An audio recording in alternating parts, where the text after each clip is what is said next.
भारत के संविधान को 1950 में बनने के साथ ही भारत का डोमिनियन स्टेटस समाप्त हो गया और ब्रिटेन की अधीनता पूरी तरह से समाप्त हो गई और भारत एक संप्रभु लोकतांत्रिक गणराज्य बन गया। भारत की आज़ादी के साथ ही भारत का बंटवारा भी हुआ था, जिसके कारण लोगों का पलायन तेजी से हो रहा था। इसलिए संविधान के तैयार होते ही 26 नवंबर 1949 को नागरिकता वाले प्रावधान लागू कर दिए गए और साथ ही अनुच्छेद 324 जो चुनाव आयोग से संबंधित है उसे भी लागू कर दिया गया। शेष संविधान 26 जनवरी 1950 को लागू किया गया। नमस्कार साथियों, आप सभी का स्वागत है SVSC द एजुकेशन के खास प्रोग्राम संग्रहालय में। संविधान के लागू होने के साथ लोकसभा के गठन के लिए सरकार अब आम चुनाव कराना चाहती थी। इसलिए 25 जनवरी 1950 को यानी संविधान लागू होने से एक दिन पहले ही निर्वाचन आयोग की स्थापना कर दी गई और अप्रैल में सरकार ने लोक प्रतिनिधित्व अधिनियम पारित कराया, जिसमें निर्वाचन आयोग एक स्वायत्त निकाय बन गया। इसके तहत एक IAS अधिकारी सुकुमार सेन को चुनाव आयुक्त बना दिया गया, जिनके ऊपर भारत में चुनाव संपन्न कराने की एक बड़ी जिम्मेदारी थी। देश में पहला चुनाव कराने के लिए आयोग को काफी जमीनी कार्य करने पड़े थे।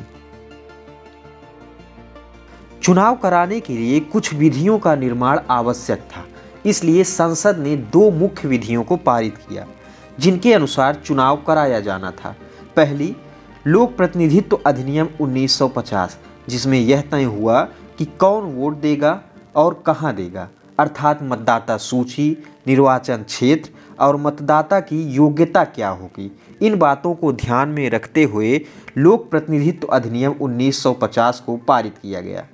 दूसरी थी लोक प्रतिनिधित्व अधिनियम 1951, जिसमें यह तय हुआ था कि चुनाव लड़ने की प्रक्रिया क्या होगी, उम्मीदवारों की योग्यता क्या होगी, राजनीतिक दल के साथ साथ चुनाव कैसे लड़ा जाएगा और कैसे जीत या हार मानी जाएगी। इसलिए संसद ने उस समय इन दो विधियों को पारित कर दिया था। सरकार 1950 या फिर मार्च अप्रैल 1951 तक चुनाव करवा देना चाहती थी, लेकिन ये संभव नहीं हो सका। उस समय जिन्होंने 21 वर्ष की अवस्था प्राप्त कर ली थी उन्हें मतदान करने का अधिकार दिया गया। उस समय जिन्होंने 21 वर्ष की अवस्था प्राप्त कर ली थी उन्हें मतदान करने का अधिकार दिया गया, जिसके कारण लगभग 17 करोड़ 30 लाख लोगों का नाम पंजीकृत किया गया, जो तत्कालीन जनसंख्या की आधे से अधिक जनसंख्या थी। पंजीकृत लोगों में लगभग 85% लोग अशिक्षित थे। उन्हें चुनाव या वोट देने का कोई भी अनुभव नहीं था, जिसकी वजह से आयोग के सामने एक बड़ा चैलेंज था। उस समय यह निर्णय लिया गया था कि हम लोकसभा और विधानसभा का चुनाव एक साथ कराएंगे। लोकसभा की 489 सीटें थीं, जिसमें 72 सीट अनुसूचित जाति और 26 सीटें अनुसूचित जनजातियों के लिए आरक्षित की गई थी। चुनाव का आयोजन वयस्क मताधिकार के आधार पर किया गया था और उसकी आयु 21 वर्ष निर्धारित की गई। उस समय जम्मू कश्मीर राज्य को छोड़कर 17 करोड़ 32 लाख 13,635 मतदाताओं का पंजीकरण किया गया था। इसमें 45% महिलाएं थीं, जो एक बड़ी संख्या थी। पहले चुनाव में हर उम्मीदवार के लिए अलग अलग रंग की मतपेटी बनाई गई, क्योंकि भारत की अधिकतम जनसंख्या साक्षर नहीं थी। उस समय साक्षरता दर सिर्फ 16% ही था। इसके लिए अलग अलग मतपेटियों की व्यवस्था की गई, जिस पर उम्मीदवार का नाम और चुनाव चिन्ह भी अंकित कर दिया गया, ताकि मतदाता उस चुनाव चिन्ह को और उस मतपेटी का रंग देखकर अपना मतपत्र उस मतपेटी में डाल सके। इसके अलावा लोगों को जानकारी देने के लिए ऑल इंडिया रेडियो पर कार्यक्रम चलाए गए। एक विशेष प्रकार की डॉक्यूमेंट्री बनाकर देश के कई सिनेमाघरों में चलाया गया था। इस समय चुनाव प्रचार भी खूब किए गए। रामचंद्र गुहा के अनुसार यहाँ वहाँ घूम रही गायों पर वोट कांग्रेस का नारा लिखा हुआ देख सकते थे। चुनाव आयोग के सामने एक बड़ी चुनौती थी कि उस समय महिलाएं अपना नाम चुनाव अधिकारियों को बताने से हिचकती थी और वो अपनी जगह अपने पति या पिता के नाम को दर्ज करवा रही थी, जिसके कारण लगभग 2.5 मिलियन से भी अधिक महिलाओं का नाम मतदाता सूची से बाहर कर दिया गया था। कोई एक ही मतदाता कई बार वोट ना कर पाए, इससे बचने के लिए एक ऐसी स्याही बनाई गई जिसे एक बार लगाने से कम 1 हफ्ते तक वह शरीर के अंग पर छपा रहता था, जिसका प्रयोग आज भी चुनावों में देखने को मिलता है।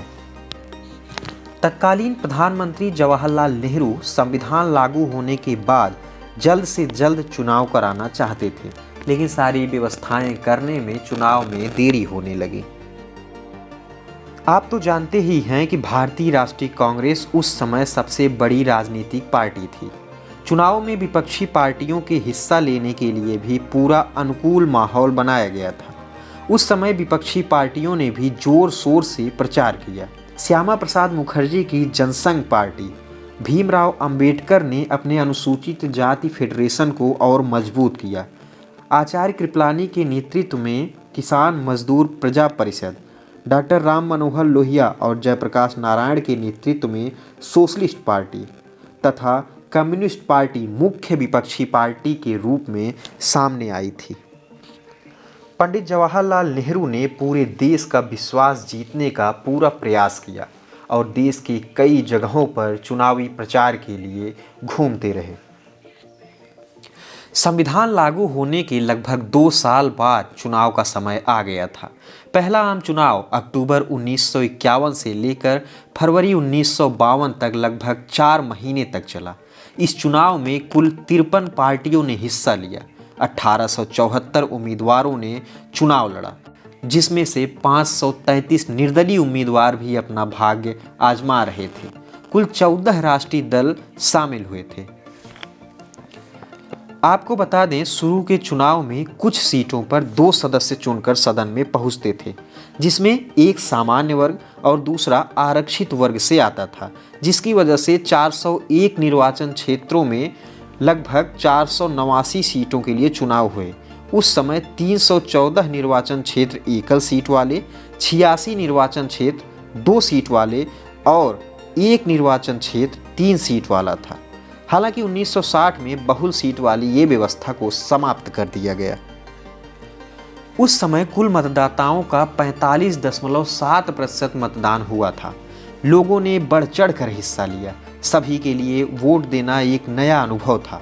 सिर्फ 3-4% मत अवैध घोषित हुए, क्योंकि उसमें कोई न कोई समस्या रही होगी। कुल महिला मतदाताओं की लगभग 40% महिलाओं ने भी मतदान किया।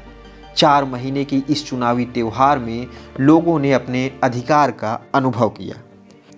फर्स्ट पास्ट द पोस्ट प्रणाली को अपनाया गया, जिसमें सबसे अधिक मत प्राप्त करने वाला उम्मीदवार ही विजयी घोषित हुआ करता था।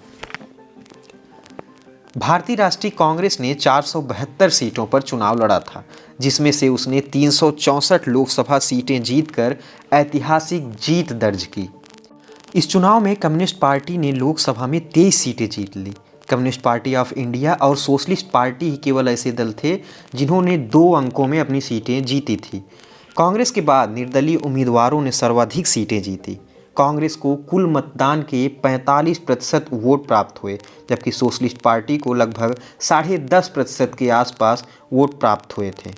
गुलजारी लाल नंदा, लाल बहादुर शास्त्री, चौधरी ब्रह्म प्रकाश, हुमायूं कबीर, ए.के. गोपालन, रफ़ी अहमद जैसे कई बड़े नेता चुनाव जीत लिए। लेकिन चुनाव में B R. Ambedkar Bombay north central से चुनाव हार गए, जो कि एक आरक्षित सीट थी। डॉक्टर अम्बेडकर ने राज्यसभा सदस्य के रूप में संसद में प्रवेश किया। लोकसभा में जाने के लिए 1954 की बांद्रा उपचुनाव उन्होंने लड़ा था, लेकिन वे कांग्रेस के उम्मीदवार से हार गए। आचार्य कृपलानी भी किसान मजदूर प्रजा परिषद के उम्मीदवार के रूप में फैजाबाद से हार गए थे, लेकिन उनकी पत्नी सुचेता कृपलानी ने दिल्ली में कांग्रेस उम्मीदवार मनमोहिनी सहगल को हरा दिया था।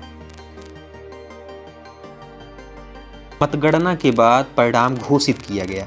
जिसके बाद 2 अप्रैल 1952 को चुनाव आयोग द्वारा पहली लोकसभा का गठन किया गया। इस समय तक भारतीय संविधान सभा ने अंतरिम विधानमंडल के रूप में काम किया था। पहले लोकसभा के अध्यक्ष गणेश वासुदेव मावलंकर बने। अब चुनाव जीतने के बाद पंडित जवाहरलाल नेहरू देश के पहले प्रधानमंत्री बने थे। राज्य विधानसभाओं के चुनाव में भी भारतीय राष्ट्रीय कांग्रेस ने सबका सुपड़ा साफ कर दिया था। उसने 2248 सीटों पर विजय प्राप्त की। कांग्रेस ने सभी राज्यों में सरकार बनाई, लेकिन 4 राज्य मद्रास, त्रावणकोर, कोचीन, उड़ीसा और पेप्सू में स्वतंत्र रूप से बहुमत प्राप्त नहीं कर सकी।